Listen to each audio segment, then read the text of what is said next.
Action.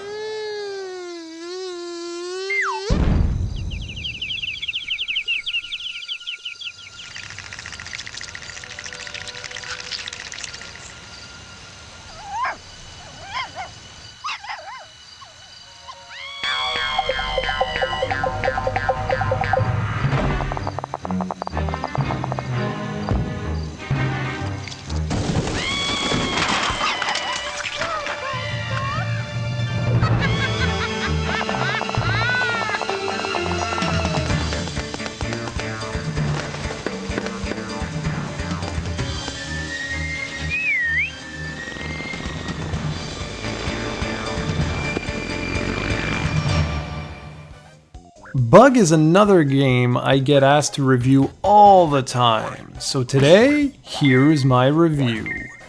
The game hit the Saturn at launch, meaning May 1995, which is actually a full year before Nintendo would release their incredible 3D powerhouse Super Mario 64, at least in North America.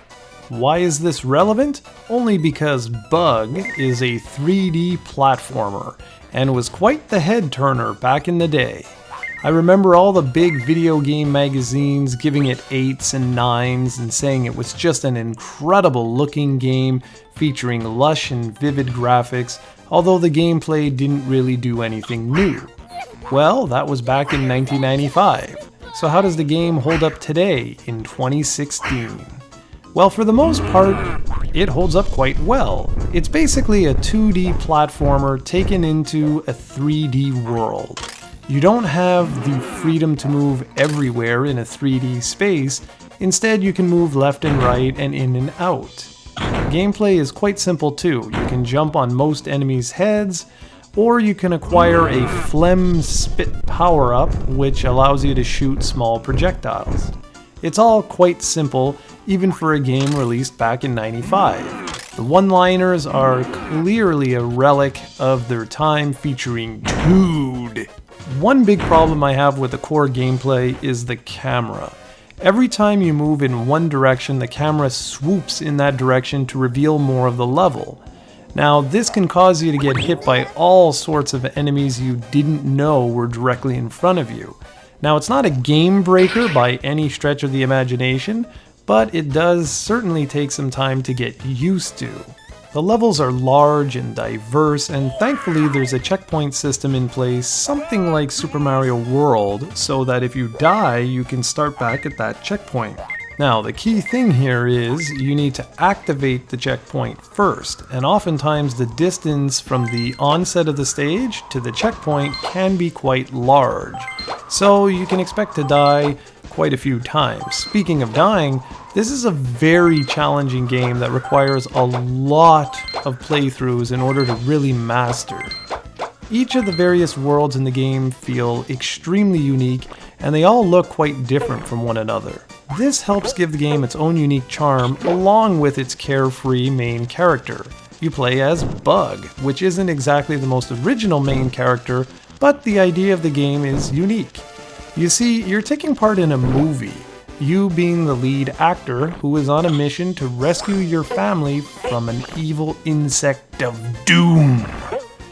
As you complete each set, you move on to the next, which was a really cool concept for its time, and one that really holds up well. I actually really liked that aspect of the game.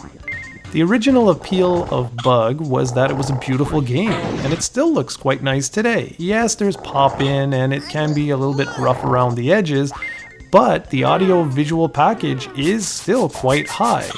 I find the music to be a little bit, not disappointing, just nothing overly memorable, but at least the graphics hold up well. The gameplay is tried and true platforming, although it doesn't try to do anything special, and it kind of feels that way. Each level plays out almost like a maze where you try and find the exit. After a series of levels, you tackle a world boss before moving on to the next. This game was supposed to revolutionize the platforming genre, and it failed to do that mainly because it simply treads familiar territory.